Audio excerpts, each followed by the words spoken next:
همه مربیان به ورزشکارانشون میگن که تو باید باور داشته باشی تا قهرمان بشی. تمام ورزشکاران اسطوره‌ای و قهرمانان هم همین رو به بقیه ورزشکاران میگن که باید به خودت باور داشته باشی تا قهرمان بشی. اما هیچ کس تا حالا نتونسته یک تعریف واقعی از باور بهتون بگه.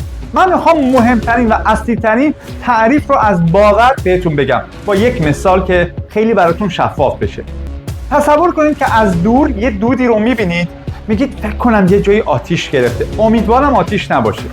جسارت به خرج میدید، جلوتر میرید، نزدیک میشید، با چشم خودت آتیش رو میبینی، میگه آره این آتیشه، دارم میبینمش.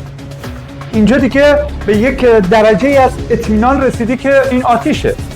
جسارت و شهامت به خرج میدی، نزدیک آتیش میشی، گرماش هم حس میکنی، لمسش میکنی، میگی مطمئنم که این آتیشه دیگه. مجبوری از دل اون آتیش عزیزتو نجات بدی، یا توی دل اون آتیش یک چیز با ارزشی رو باید در بیاری. وقتی رفتی توی دل آتیش میشه باور.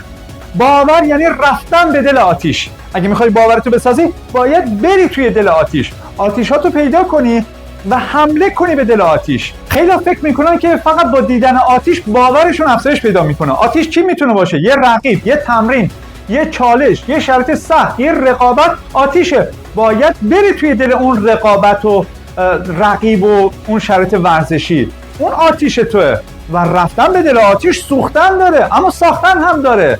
بنابراین باید آتیش ها تو پیدا کنی و بهش حمله کنی. حالا چه طرز فکری رو نسبت به خودم و باورهای خودم بسازم که بتونم برم توی دل آتیش، نه فقط از دور آتیش رو ببینم بگم وای دستم میسوزه.